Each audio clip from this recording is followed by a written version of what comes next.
Now in this case, let us consider one washer here. So the outside diameter of the washer, let it be d0. The inside diameter of the washer, let it be dr. How to calculate this area? Area of this one is 5 by 4 d0 square minus of di square.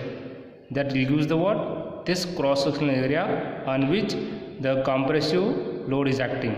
So how to define the bearing test now? Load by area. Area is nothing but how much here? 5 by 4 d0 square minus of dr square.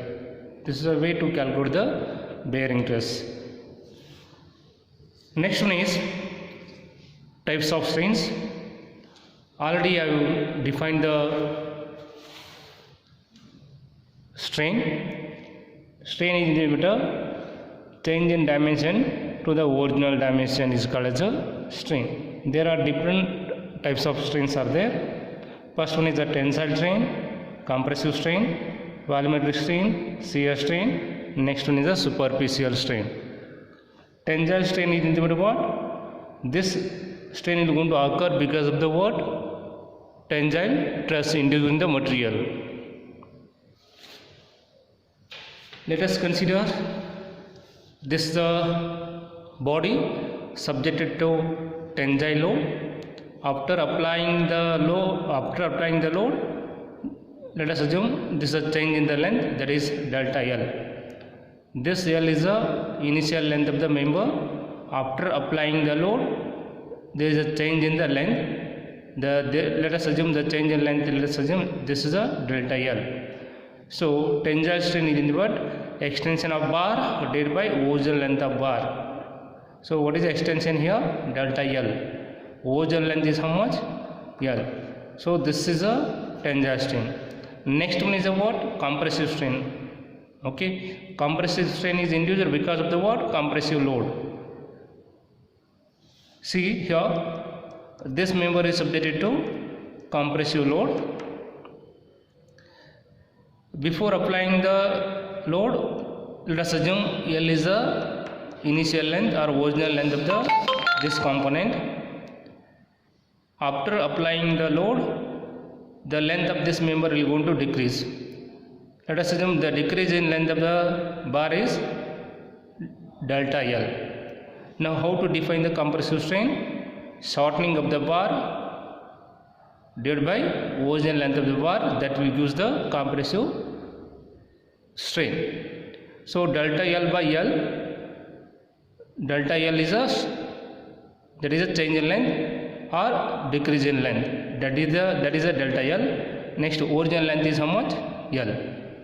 So this will give the compressive strain. Next one is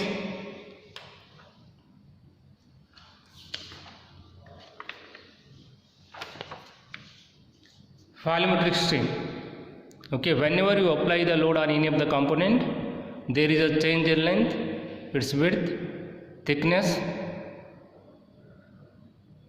So there is a change in cross sectional area followed by the change in volume also. So how to define the volumetric strain now? Volumetric strain is nothing but it is the change in volume to the original volume. That is called as a volumetric strain. So already I told you the strain is not having any unit. It is a unitless quantity. Next one is shear strain. In order to understand the shear strain, let us consider a rectangular element ABCD. ABCD is a rectangular element. Now I am going to apply the shear load or the shear stress on this surface in this direction, and the shear stress on the bottom surface I am going to apply like this. This edge AB is fixed at the bottom. If I apply the shear load at this edge, what is going to happen? This will going to shift from the initial position AB CD. The final position will be how much? The final position will be the AB C dash, D dash, because A and B are the fixed points. So if I apply the load like this, the D will be shifted to D dash, C will be shifted to C dash. Now the angle between the initial position and the final position, let us assume phi. This angular displacement phi is called as a shear strain. The angular displacement of an element is called as a shear strain. Now what I do, I'll define angle tan phi. Tan phi is nothing but what? Opposite side by hypotenuse. Opposite side is nothing but what? Delta L. Okay. Hypotenuse is opposite side by adjacent side. That will give the tan phi delta L by H. So for small values of phi, so tan phi is approximately equal to what? Phi. So what I do, this will be the shear strain. Nothing but delta L by H. Delta L by H will give the shear strain. Shear strain is nothing but it is a angular displacement of an object from the initial position. That angular displacement is expressed in terms of shear strain. Okay. So next one is a superficial strain. Superficial strain is nothing but it is a change in area to the initial area or original area is called as a superficial strain. Okay. So how to define this one? It is defined as a ratio of change in area to the initial or original area is called as a superficial strain. So these are the types of strains I explained now. Now I will move for next topic, that is a stress strain curve for mild steel.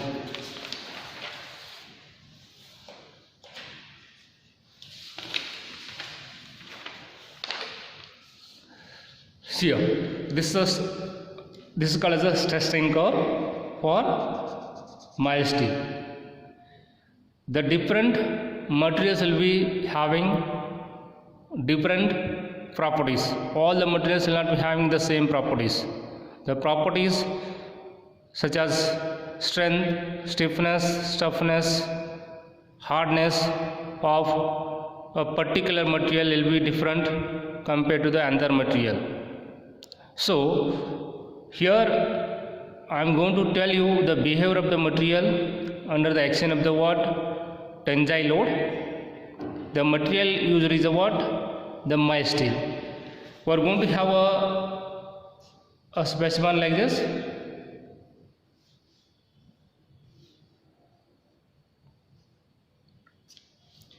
Initially, we are going to mark 2 points on this. This length is called as a gauge length. We are going to prepare a specimen like this. Then we are going to apply the load on this. You keep on changing the load on this specimen. Then we are going to note on the change in length of this. First, we are going to note on the amount of load applied on this. Then we are going to note on the change in length of this member. Okay, the gauge length. This is called as the gauge length. What is the change in gauge length? We are going to note on.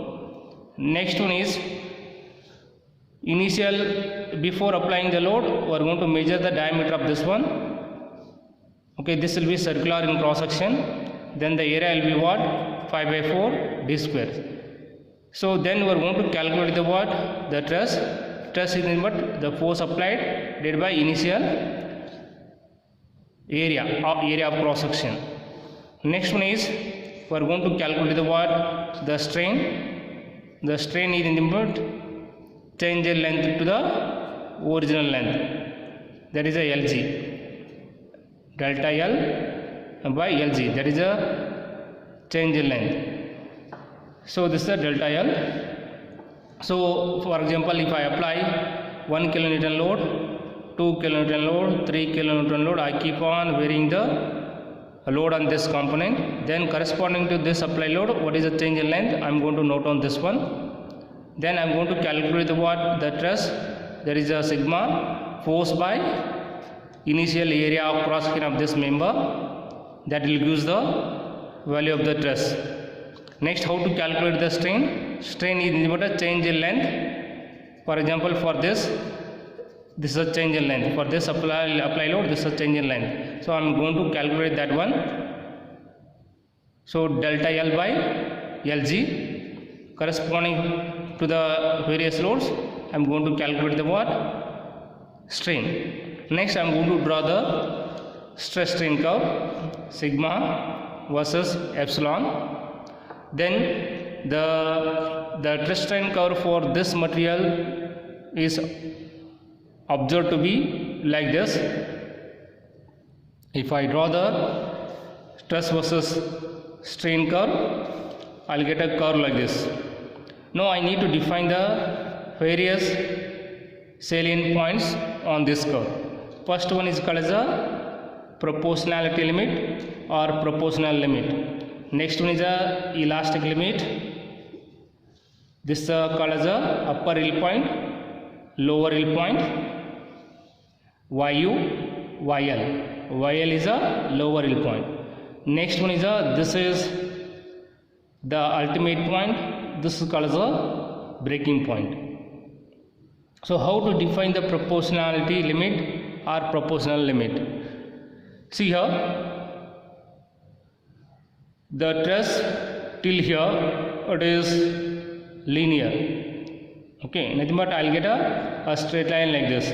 So how to define this one? It is the value of the truss, or the truss is directly proportional to the strain till this limit or within this limit. The truss is directly proportional to the strain within this limit. That limit is called as a what? Proportional limit. Nothing but the truss will going to vary linearly with respect to the strain. So because that is I will get a straight line here, inclined line here. Next one is a elastic limit. Elastic limit is nothing but what? If the load is applied well within this limit, if the load is applied well within this limit, and if I remove the load on the material, the material can able to regain its initial shape and size. For example, let us assume this is a component. I am going to apply the load on this component. Okay, if I apply the load on this component, what is going to happen? It is going to deform. Now what I do, I will release the load. I am going to remove the load. So if the material is capable of regaining its original shape and size, that is called as a what? That property is called as a what? Elastic property of the material. And that phenomenon is called as a what? Elasticity. So here, if I apply the load well within the elastic limit, the material can able to regain its original shape and size. That limit is called as a what? Elastic limit. If I try to apply the load beyond this limit, what will happen? The material will undergo permanent deformation. That property is called as a what? Plasticity. Plasticity is nothing but the material will undergo permanent deformation. The material is no more capable of regaining its initial shape and size, even though if I remove the load on the material. That property is called as a what? Plasticity. Next one is a yield point. What I do, I am going to apply the load well beyond the elastic limit. Then if I apply the load well beyond the elastic limit, what will happen? The material will undergo permanent deformation. So how to define this point? Upper yield point. At upper yield point, the load on the component starts decreasing, but still there is a appreciable increase in the value of strain. How to define this one? It is a point at which the stress or the load on the material starts decreasing, but still there is a increase in the value of strain, because still there will be a certain amount of force will be there on the material. Because of that reason there is an extension. Extension is nothing but what? There is a change in length of the material. So whenever there is a change in length of the material, we are going to have the strain value. So because of that reason, at this point the value of the stress on the material start decreasing, but still there is a appreciable increase in the value of the strain. Why it is going to happen? Because of the impurities present in the material, such as carbon atoms present in the micelle. Because of that reason, the capacity of the material to withstand the load at this point starts decreases. Now next one is the lower yield point. In case of lower yield point, this is a lower yield point.